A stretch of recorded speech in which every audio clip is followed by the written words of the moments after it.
Hi friends, கண்மணி அன்புடன் serial இன்னைக்கு எபிசோடில் பவிக்கு சாமி ஆடிட்டு இருப்பா. கார்த்திக் சுளுக்கு சரியாக போயிடும். அப்பாடா சுளுக்கு சரியாக போயிடுச்சுன்னு சொல்லிட்டு அவன் ஹாப்பியாக இருக்கும்போது சாமியார் சொல்லுவார், தம்பி உன் ஒய்ஃப் மேலே சாமி வந்திருக்கு, அதனால 10 நாள் சுத்த பத்தமாக இருக்கணும், புரியுதுல நான் சொல்கிறது, நீ அவகிட்டேயே போகக்கூடாதுன்னு சொல்லிட்டு சொல்லுவா.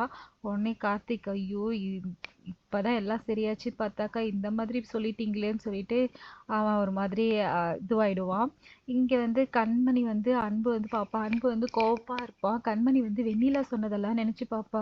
ஓ அப்போ நம்ம மட்டும்தான் இவர் மேலே அன்பாக இருக்கும் போல், இவருக்கு நம்ம மேலே எதுவுமே இல்லை போல், பேசாமல் நம்ம ஏன் கன்ஃபியூஸ் பண்ணிக்கிட்டு இவர்கிட்டயே போய் கேட்டுடலாம் டேரெக்டாக, இருக்கா இல்லையான்னு சொல்லிட்டு, அவருக்கு நம்மளை பிடிச்சிருக்கா இல்லையான்னு சொல்லிட்டு அவர்கிட்டயே டேரெக்டாக போய் கேட்டுடலான்னு சொல்லிட்டு யோசிப்பா. அப்புறமேட்டா யோசிப்பா, ஏற்கனவே நம்ம மேலே கோவமாக இருக்காரு, இப்போ இதை வேற கேட்டு இன்னும் எதுக்கு நம்ம அவரை இது பண்ணணும், டென்ஷன் ஆக்கணும் சொல்லிட்டு யோசிச்சுப்பா. உடனே அன்பு இவளை பார்த்துட்டு வருவா. இந்த சைடு கார்த்திக் பவி வருவாங்க, வெண்ணிலாவும் வருவான். உடனே அன்பு கண்மணி கையை பிடிச்சி, உன் கையில் எதுவும் ஆகலைல்ல சொல்லிட்டு கேட்பான். அதெல்லாம் ஒன்றும் ஆகலைங்க, அதெல்லாம் ஒன்றும் ஆகாது சொன்னோடனே, இந்த மாதிரியெல்லாம் சொல்லாது, இதுதான் லாஸ்ட், இதுக்கப்புறம் நீ எனக்காக இது செய்கிற அது செய்கிற, நீ எதுவுமே பண்ணக்கூடாது சொல்லிட்டு சொல்லுவான். அப்புறமேட்டா கார்த்திக் பாப்பா, கார்த்திக் உனக்கு எப்படி சுளுக்கு சரியாயிடுச்சு, நல்லா கேட்டேண்ணா, எனக்கு நீ தான் கோச்சின்னு வந்துட்டியே, பவி மூஞ்ச கொஞ்சோண்டு பாரு, இவன் என்னடா பேய் மாதிரியே இருக்கிறான்னு சொல்லிட்டு, ஐயோ வாயிலே போட்டுக்கோ, இவளுக்கு சாமி அவள் பிடிச்சி இழுத்திருப்பில் எனக்கு சுளுக்கு சரியாயிடுச்சுன்னு சொல்லிட்டு சொல்லுவான். அன்பு வெண்ணிலா பார்த்து கேட்பான், நீ எப்படி இங்கே வந்த, உனக்கு எப்படி நாங்கள் இங்கே வந்தது தெரியும்னு சொல்லிட்டு, இல்லை பிரேக்ஃபாஸ்ட் சாப்பிட்லான்னு போனேன், அப்போ தான் தெரிஞ்சிச்சு நீங்கள்லாம் இங்கே வந்திருக்கீங்கன்னு சொல்லிட்டு, எனக்கும் கோயில் திருவிழான்னா ரொம்ப பிடிக்கும், அதான் வந்தேன்னு சொல்லிட்டு சொல்லுவான். அதோட எல்லாரும் கிளம்பிடுவாங்க. கிளம்பிட்டு இப்போ ஊருக்கு வந்துடுவாங்க. ஊருக்கு வந்தோடனே அன்பு கண்மணிக்கிட்ட கேட்பான், கண்மணி உனக்கு இந்த ட்ரிப்பு பிடிச்சிருந்ததா, நீ சந்தோஷமாக இருந்தியான்னு சொல்லிட்டு. கண்மணி சொல்லுவா, எனக்கு ரொம்ப பிடிச்சிருந்ததுங்க, நான் ரொம்ப ரொம்ப சந்தோஷமாக இருந்தேன்னு சொல்லிட்டு. அப்படியா, நீ ரொம்ப சந்தோஷமாக இருந்தியான்னு கேட்போம். ஆமாம் நான் ரொம்ப சந்தோஷமாக இருந்தேன்.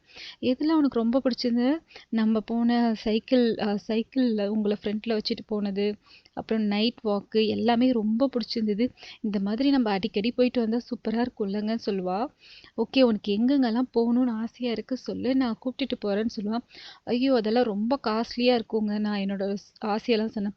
பரவாயில்ல நீ சொல்லுன்னு சொன்னோடனே அவள் சொல்லுவா. அவளுக்கு நிறைய லிஸ்ட் போடுவா, சுவிட்சர்லாண்டு குளுமனாலின்னு சொல்லிட்டு.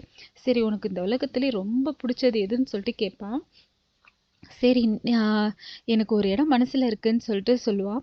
எனக்கும் இருக்குது, சரி நம்ம 2 பேரும் சேம் டைமில் சொல்லாமான்னு சொல்லிட்டு 2 பேரும் சேம் டைமில் தாஜ்மஹால் சொல்லுவாங்க. அப்புறம் கண்மணி சொல்லுவாள், அங்கே அதுக்கு ஃப்ரெண்டில் நம்ம 2 பேரும் உட்காந்து ஒன்றா ஃபோட்டோ எடுக்கணும்னு சொல்லிட்டு ஆசைங்கன்னு சொல்லிட்டு 2 பேரும் இமேஜின் பண்ணி பார்ப்பாங்க. அங்கே ஃபோட்டோ எடுக்கிற மாதிரி, டான்ஸ் பண்ணுற மாதிரி. அடுத்த சீனில் பார்த்தாக்கா இனியன் பால் விளையாடிட்டு இருப்பான். அப்போ கண்மணி பார்த்துட்டு, என்னை விட்டுட்டு நீங்கள் போயிட்டீங்கல்ல ஜாலியாக, நான் அவங்க மேலே கோவமாக இருக்கேன்னு சொல்லிட்டு சொல்லுவான். கண்மணி சொல்லுவாள், சாரி இனியா, நெக்ஸ்ட் டைம் உங்கள் சித்தப்பா கிட்ட சொல்லி ஃபேமிலி ட்ரிப் மாதிரி போட்டு நம்ம எல்லாரும் ஒன்றா போகலாம் சரியா சொல்லிட்டு சொல்லுவாள். சரி ஓகே, இப்போ நீங்கள் என்னை விட்டுட்டு போனீங்களா, அதுக்கு பனிஷ்மெண்ட்டாக நீங்கள் என் கூட பால் விளையாடணும்னு சொல்லுவாள். அவள் ஃபஸ்ட்டு வேண்டான்னு சொல்லுவாள். அவன் கேட்கவே மாட்டான். சரி ஓகே வா பால் விளையாடலான்னு விளையாடிட்டே இருக்கும்போது அவங்க அம்மா திட்டுவா, கண்மணி உனக்கு அறிவில்லை, அவன் தான் சின்ன பையன், கூப்பிட்டானா நீயும் போவியா, படிக்கிற பிள்ளைய இந்த மாதிரி கெடுக்கிற, உனக்கு இதே வேலையாக போச்சு, வீட்டில் இருக்கிற பிள்ளைங்களெல்லாம் கெடுக்கிறது, உன்னால தான் அந்த பிள்ளைங்களுக்கு ஏதாவது ஆகுது, நீ சும்மாவே இருக்க மாட்டியான்னு சொல்லிட்டு பயங்கரமாக திட்டிடுவா. திட்டிட்டு இனியனையும் இழுத்துட்டு படிக்க சொல்லிட்டு ஹாலில் விட்டு போயிடுவா. இனியன் இவ திட்டினதே மனசில் வச்சுக்கிட்டு அழுதுகிட்டே வீட்டை விட்டு வெளியில் போயிடுவான். அவன் போகிறத யாருமே பார்க்க மாட்டாங்க.